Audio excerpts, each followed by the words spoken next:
Hai, Assalamualaikum. Jangan lupa untuk subscribe channel Easy Ngaji. Di sini kena hati-hati tuan-puan. Kat sini saya minta tuan-puan untuk fokus. Benda yang saya nak ceritakan ini tidak menjadi masalah kepada mereka yang memang mengaji. Mereka yang memang ada kelas, ada guru, pernah belajar.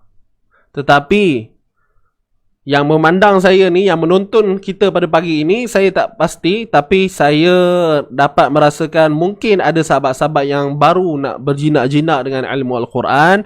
So, itu adalah satu usaha yang bagus. Kita doakan sahabat-sahabat kita yang sedang menonton ni. Walaupun saya tak tahu siapa, tapi kita semua doakan agar diberi kemudahan, kelancaran. Baik, jadi kat sini tuan-puan, kita fokus. Pertama, kalau kita baca begini, khairal wasiyah, automatik lahnu jali tuan-puan. Salah. Itu je saya boleh kata. Bacaannya terus salah. Khairal. Dan mungkin ada yang terdetik baca begitu. So, kat sini tuan-puan adanya hukum iltiqa' sakinain. Iltiqa' sakinain. Pertemuan dua sukun. Pertemuan dua sukun. Okey, pertemuan dua sukun. Jadi, saya sebut dulu cara baca dia macam mana. In taraka khairanil wasiyah. Khairanil. Apa yang tuan-puan dengar? Apa yang tuan-puan dengar? Terdapat satu sebutan huruf nun kan? Bunyi nun yang berbaris bawah. Khairanil. Khairanil. Khairanil. Khairanil. Khairanil. Okey? Khairanil. Khairanil. Jadi point dia sekarang, macam mana boleh jadi khairanil? Jadi, itu yang kita nak kena faham sekarang ni. Itu saya kata, kalau kita orang yang mengaji, kita ada ikut kelas dan sebagainya, insya-Allah kita faham. Kita boleh terima dengan baik benda ni. Dan bila kita baca, pun takkan ada masalah lah. Okey? Ada yang baru tahu ke? Siapa yang sudi untuk cerita, bagi tahu. Mungkin, tapi kalau segan tak apalah kan. Ada tak yang dia baru tahu bacaan dia memang bunyi khairanil? Yang dah tahu tak payah komen lah. Yang dah tahu it's okay. Yang dah tahu tak ada masalah. Okay? Sebab saya lebih menitik beratkan kepada mereka yang yalah baru nak usaha, baru nak dekat dengan Al-Quran ni. Jadi kita bantu mereka ni. Yang dah tahu tak apa, alhamdulillah. Okay? Mungkin ada yang baru tahu. Memang kalau sebelum ni kalau baca, andai kata diberi apa kita sebut arahan kan. Okey, kamu baca ni contoh. Dan bila dia baca in taraka khairal wasiyah, ada tak yang macam tu? So bunyi dia begini, khairanil wasiyah. Baik, sekarang ni dia banyak step dia tuan-puan. Banyak step dia. Kalau kita tengok,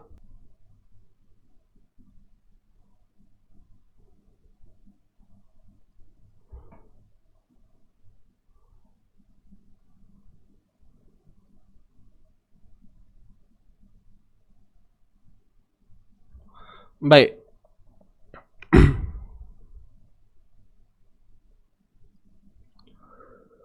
Kalau kita baca macam ni, khairal. So dia salah lah. Khairal. Tuan-puan. Kalau kita baca khairal, dia salah. Bacaan yang betul ni saya terus direct je. Bacaan tepatnya ialah khairanil. Dan ceritanya sekarang, macam mana boleh jadi khairanil ni? Jadi apa yang kita kena faham di sini, insya-Allah. Apa yang kita kena faham di sini ialah apakah asal usul tanwin. Okey, apakah asal usul tanwin? Tanwin ialah pertemuan. Sorry, saya cerita definisi dululah. Tanwin ni ialah nun mati yang ada pada sebutan tetapi tiada pada tulisan. Saya ulang, dengar baik-baik. Nun mati. Okey? Sorry, tanwin. Tanwin membawa maksud nun mati. Okey, dengar baik-baik. Nun mati yang ada pada sebutan tetapi tiada pada tulisan. Macam ni tuan-puan, kita tengok sekarang ni. Khairon. Perhatikan pada tanwin baris atas. Bunyinya apa? Ron. Ron. Betul kan? Ron. Jadi, kalau ikutkan bunyinya begini tuan-puan. Ron. Khairon. So ni pun sama. Ron. Atas bawah ni sama. Ron. Khairon. Bawah ni pun bunyi ron. Nampak tak sama? Tu saya kata tadi. Tanwin ni ialah bunyi nun mati yang ada pada sebutan sahaja tapi pada tulisan tak ada. Ni tanwin yang kita tengok sekarang ni lah pada contoh ayat kita ni. Okey? Dapat tak? Tanwin. Nun mati yang ada pada sebutan tiada pada tulisan. Hadam ni baik-baik. Kalau kita tak faham jalan cerita ni, memang kita sampai ke sudah kita tak akan faham tuan-puan. So kena follow, kena ada step dia untuk kita faham. Okey, jelas Khairon. So ini dia, nun mati lah. Nun mati. Kemudian kita tengok dia bertemu dengan siapa? Hamzah wasal. Oops. Okey, tak apalah, sengit sikit Hamzah wasal. Hamzah wasal ni tuan-puan, kita kena tahu juga dalam keadaan kita menyambungkan ayat, maka hamzah wasal ini tidak terpakai.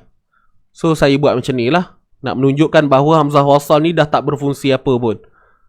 Kemudian ada huruf lam wasiyah.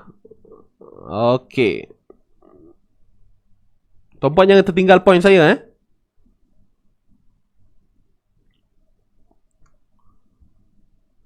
Ni saya cuba cerita secara ringkas tetapi padat. Ringkas tetapi padat. Baik. So inilah dia asalnya. Bila kita dah bedah dia daripada tanwin tadi, kita dah faham. Oh, rupanya ada nun mati dalam sebutan tapi tak ada pada tulisan. Jadi apa yang kita boleh faham di sini, untuk hukum ni kita nak faham lebih lanjut, lebih detail, kita kena buat begini dulu. Baru kita nampak macam mana boleh datangnya bunyi nun baris bawah tu. Okey, baik. Sekarang kita tengok. Kita dah pecah dah. Kita dah pecah dah. Nampak ni? So, apa yang kita nampak tuan-puan? Apa yang kita nampak kat sini? Apa yang kita nampak? Ron tadi kita dah tukar jadi ni kan, nun mati. Kemudian hamzah wasal ni kita dah tahu, saya dah sebut tadi, ianya takkan berfungsi ketika mana kita menyambungkan ayat. Jadi apa yang tinggal sekarang? Nun yang mati, nampak tak? Nun mati bertemu dengan lam yang mati. Jadi inilah yang dimaksudkan iltiqa. Inilah yang dimaksudkan iltiqa. Iltiqa ni maksudnya pertemuan. Iltiqa sakinaini. Iltiqa sakinain. Ini bahasa Arab tuan-tuan. Apa maksud iltiqa sakinain? Pertemuan dua sukun. Iltiqa maksudnya pertemuan, sakinain dua sukun. Jadi mana dua sukun tu? Ni dia, sukun pada nun, sukun pada lam. Jadi, tuan-tuan puan-puan hadirin hadirat yang dirahmati Allah, nun mati bertemu dengan lam mati tidak akan ada bunyinya. Macam mana kita nak sebut? Macam mana kita nak temukan dua bunyi mati ni? Boleh cuba? Ronyola tak boleh tuan-tuan. Tak boleh. Macam mana mungkin? Tak boleh. Betul kan? Jadi sukun yang pertama, kan ada dua sukun ni. Sukun yang pertama pada nun, sukun yang kedua pada lam. Jadi sukun yang pertama, iaitu pada nun ini, digugurkan sukunnya dan digantikan dengan baris bawah. Kenapa baris bawah? Kerana baris bawah adalah baris yang mudah untuk dilafazkan. Dan ini adalah berdasarkan riwayat bagaimana diturunkan, ianya diturunkan, maka begitulah kita baca. Dan ini adalah jalan cerita dia. So, itulah sebab bunyinya khairanil wasiyah. Wallahu ta'ala a'lam. Namanya iltiqa sakinain. Okey, ada pun orang kata sebab apa berlaku nun tu? Bunyi nun tu ada kata sebab tanwin bertemu hamzah wasal.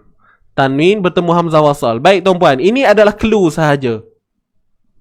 Dia sebagai clue, maksudnya untuk kita kenal. Tetapi dari segi hukumnya, inilah dia, iltiqa sakinain. Dan nun yang berbaris bawah ini yang kita baca ni disebut sebagai nun al-wiqayah. Nun al-wiqayah. Wiqayah, bukan wilayah, wiqayah. Nun wiqayah. So bila kata nun wiqayah ni orang tahulah, oh nun yang ada pada hukum iltiqa sakinain. Bukan sahaja nun wiqayah, juga disebut sebagai nun iwad. Nun iwad. Iwad ni maksudnya ganti. Okey. Jelas ke ni? Boleh faham tuan-tuan